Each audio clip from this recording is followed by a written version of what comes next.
ರಾಜ್ಕುಮಾರ್ ಏನಂತ ಇದ್ರು ಹೇಳಿ, ನೀವು ಯಾರಪ್ಪ ದೇವರು ಅಂದರೆ ನೀವೇ ದೇವರು, ಅಭಿಮಾನಿಗಳೇ ದೇವರು ಅಂತ ಇದ್ರು. ಇವರು ಅಚ್ಚಾಯಿಸ್ಕೊಂಡ್ರೆ ನನ್ನ ಅಭಿಮಾನಿಗಳು ನನ್ನ ಸೆಲೆಬ್ರಿಟಿ ಅಂತ.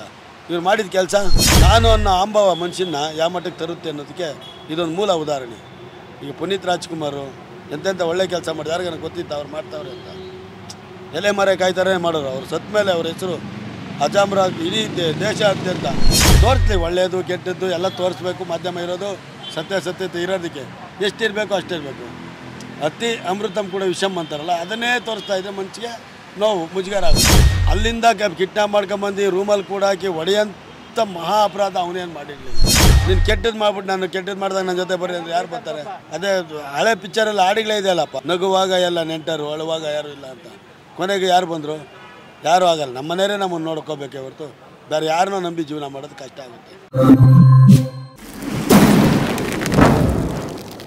ಇತ್ತೀಚಿನ ವಿದ್ಯಮಾನಗಳನ್ನು ನೋಡಿದ್ರೆ ಏನು ಅನ್ಸುತ್ತೆ? ಏನು ಹೇಳ್ಬೇಕು ಅನ್ಸುತ್ತೆ ಜನರಿಗೆ? ಜನತೆಗೆ ಇತ್ತೀಚಿನ ವಿದ್ಯಮಾನಗಳು ನೋಡಿದ್ರೆ ಈ ಮಾಧ್ಯಮಗಳಲ್ಲಿ ಮತ್ತು ಈ ಬರೀ ಕೊಲೆ, ಇವರು ಅದು ಮಾಡಿದ್ರು, ಇನ್ನೊಬ್ರು ಇನ್ನೂ ಏನೋ ಮಾಡಿದ್ರು, ಈ ಥರದ್ದೆಲ್ಲ ನೋಡೋಕ್ಕೆ ಮನಸ್ಸಿಗೆ ನೋವಾಗುತ್ತೆ. ಸಮಾಜದ ಅಭಿವೃದ್ಧಿಗಳ ಕಡೆ ಜನ ಮತ್ತು ಮಾಧ್ಯಮ ತೋರಿಸ್ಬೇಕು. ಬರೀ ದರ್ಶನ್ದು, ಪ್ರಜ್ವಲ್ದು, ಇನ್ಯಾವುದೋ ಮತ್ತೊಂದು ಇಂಥವೇ ತೋರಿಸಿ ಮನೆಯಲ್ಲಿ ಟಿ ವಿ ಹಾಕೋಕ್ಕೂ ನಮಗೆ ಮನಸ್ಸಿಗೆ ಮುಜುಗರ ಆಗುತ್ತೆ. ಹೆಣ್ಮಕ್ಳಿರ್ತಾರೆ, ವಯಸ್ಸು ಮಕ್ಕಳಿರ್ತಾರೆ, ಹೆಂಗಪ್ಪ ನೋಡೋದು ಅನ್ನೋ ಪರಿಸ್ಥಿತಿ ಆಗಿದೆ ಮಾಧ್ಯಮನೂ. ಹಂಗಾಗಿ ಯಾವುದಾದ್ರೂ ಒಳ್ಳೆಯದ್ರ ಬಗ್ಗೆ ಮೊನ್ನೆ ಯಾವುದೋ ಒಂದು ಹಗರಣ ಆಯಿತು, ಅದು ಮುಚ್ಚೆ ಹೋಯಿತು. ಅದು ವಾಲ್ಮೀಕಿ ಸಮಾಜದ ಯಾವುದೋ ಒಬ್ಬ ತೀರ್ಕೊಂಡ ಆಫೀಸರು, ಅದ್ರ ಬಗ್ಗೆ ಚಕಾರ ಎತ್ತಲ್ಲ. ಇಂಥವೆಲ್ಲ ಮುಚ್ಕೊಂಡು ಹೋಗೋದಕ್ಕೆ ಇಂಥವೆಲ್ಲ ಹೈಲೈಟ್ ಆಯ್ತೈತೆ. ಅದೇ ರೀತಿ ನಮ್ಮ ಮಾಧ್ಯಮನೂ ಅವರ ಲೆವೆಲ್ಗೆ ಅವರು ತೂಗ್ತಾ ಇದ್ದಾರೆ. ಅದು ತಪ್ಪು. ತೋರಿಸ್ಲಿ. ಒಳ್ಳೆಯದು ಕೆಟ್ಟದ್ದು ಎಲ್ಲ ತೋರಿಸ್ಬೇಕು. ಮಾಧ್ಯಮ ಇರೋದು ಸತ್ಯತೆ ಇರೋದಕ್ಕೆ ಎಷ್ಟಿರಬೇಕು ಅಷ್ಟಿರಬೇಕು. ಅತಿ ಅಮೃತಮ್ ಕೂಡ ವಿಷಮ್ ಅಂತಾರಲ್ಲ, ಅದನ್ನೇ ತೋರಿಸ್ತಾ ಇದ್ದರೆ ಮನಸ್ಸಿಗೆ ನೋವು, ಮುಜುಗರ ಆಗುತ್ತೆ ಅನ್ನೋದು ನಮ್ಮ ಚಿಂತನೆ. ದರ್ಶನ್ ಯಾಕೆ ಅಂದರೆ ಕಟ್ಕೊಂಡವಳು ಕೊನೆ ತನಕ, ಇಟ್ಕೊಂಡವಳು ಇರೋ ತನಕ ಅಂತ ಯಾವುದೋ ಒಬ್ಬ ಪವಿತ್ರ ಗೌಡನ ಮಾತು ಕೇಳ್ಕೊಂಡು ಏನೋ ಒಂದು ಕಾಮೆಂಟ್ ಮಾಡಿದ್ನೋ, ಏನೋ ಅಶ್ಲೀಲ ಮೆಸೇಜ್ ತೋರಿಸ್ನೋ, ಏನಾಯಿತು ಅದನ್ನು ಉಗ್ರಲೋಗೋದು ಕೊಡಲಿ ಅಂತ ನೂರಾರು ಜನ ಹೇಳಿದಾರಲ್ಲ. ಅದೇ ರೀತಿ ಒಂದು ಅಲ್ಲಿ SP ಫೋನ್ ಮಾಡಿ, ದರ್ಶನ್ ನಾನು ಮಾತಾಡ್ತಾ ಇದ್ದೀನಿ ಅಪ್ಪ, ನೋಡಿ ಈ ಥರ ನಮ್ಮ ಮನೆಯವರಿಗೆ ಸುಮ್ಮನೆ ಅಶ್ಲೀಲ ಯಾರೋ ಮೆಸೇಜ್ ಮಾಡ್ತಾರೆ ಅಂತ ಹೇಳ್ಬಿಟ್ಟು ಸೈಬರ್ ಕ್ರೈಮ್ಗೋ ಎಲ್ಲಿಗೋ ಒಂದು ಜಾಗದಲ್ಲಿ ಒಂದು ಕಂಪ್ಲೇಂಟ್ ಕೊಟ್ಟು ಅದನ್ನು ಅಲ್ಲೇ ಬಗೆಹರಿಸ್ಕೊಂಡ್ಬಿಟ್ಟಿದ್ರೆ ಇಷ್ಟೊಂದು ಸಮಸ್ಯೆ ಇಲ್ಲ.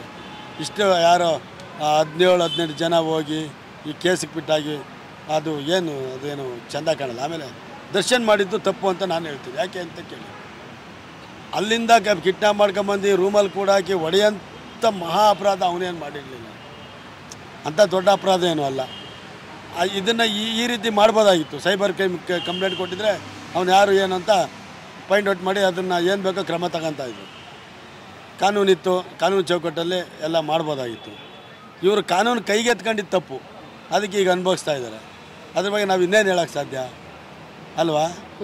ಆಮೇಲೆ ನೋಡಿ, ಅವ್ರ ಜೊತೆಯಲ್ಲಿರೋ ಪಾಪ ನಂದೀಶ್ ಅನ್ನೋರ ತಾಯಿಗೆ ಮಗನ ನೋಡಿ ಬರೋಕ್ಕೆ ಬಚ್ಚಾರ್ಜ್ ಕಾಸಿಲ್ಲ, ನಮ್ಗೆ ಆ ಥರ ನೋವಿದೆ ಅಂತ ಅಲ್ಲಿ ಕೂತ್ಕೊಂಡು ಹೇಳಿದಾಗ ಅವೆಲ್ಲ ನೋಡಿದಾಗ ನಮ್ಮ ಮನಸ್ಸಿಗೆ ನೋವಾಗುತ್ತೆ.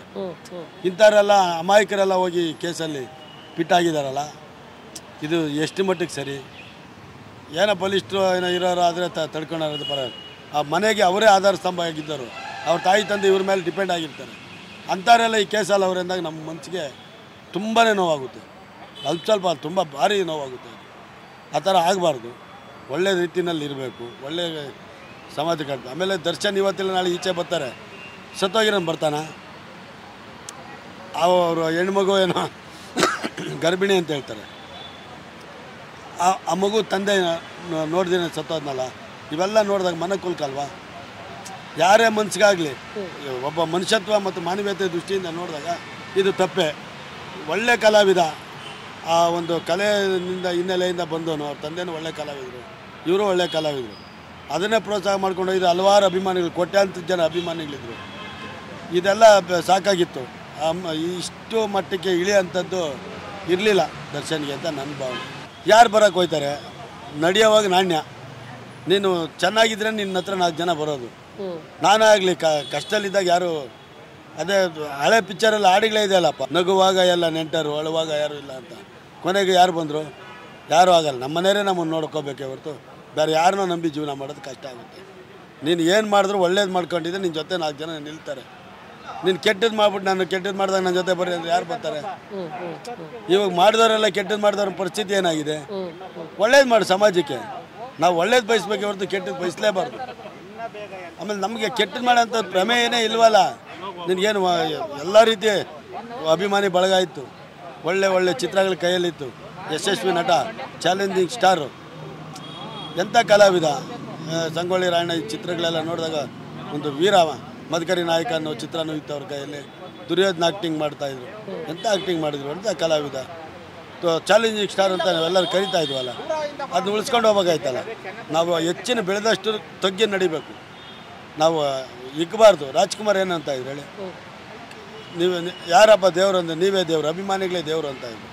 ಇವರು ಹಚ್ಚಾಯಿಸ್ಕೊಂಡ್ರೆ ನನ್ನ ಅಭಿಮಾನಿಗಳು ನನ್ನ ಸೆಲೆಬ್ರಿಟಿ ಅಂತ.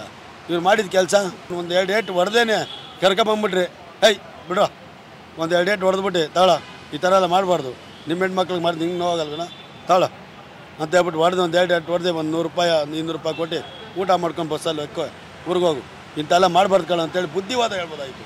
ನೀನು ದೊಡ್ಡ ವ್ಯಕ್ತಿ ಆಯ್ತಾ ಇದು, ನಿನ್ನ ಸ್ಥಾನ ಮಾನ ಎಲ್ಲ ಹೆಚ್ಚೋದು, ನಿನ್ನ ಗೌರವ ಹೆಚ್ಚೋದು. ನಾನು ಅನ್ನೋ ಅಂಬವ ಮನುಷ್ಯನ ಯಾವ ಮಟ್ಟಕ್ಕೆ ತರುತ್ತೆ ಅನ್ನೋದಕ್ಕೆ ಇದೊಂದು ಮೂಲ ಉದಾಹರಣೆ. ಈಗ ಪುನೀತ್ ರಾಜ್ಕುಮಾರು ಎಂತೆಂಥ ಒಳ್ಳೆ ಕೆಲಸ ಮಾಡಿ ಯಾರಿಗಾನ ಗೊತ್ತಿತ್ತು ಅವ್ರು ಮಾಡ್ತಾವ್ರೆ ಅಂತ.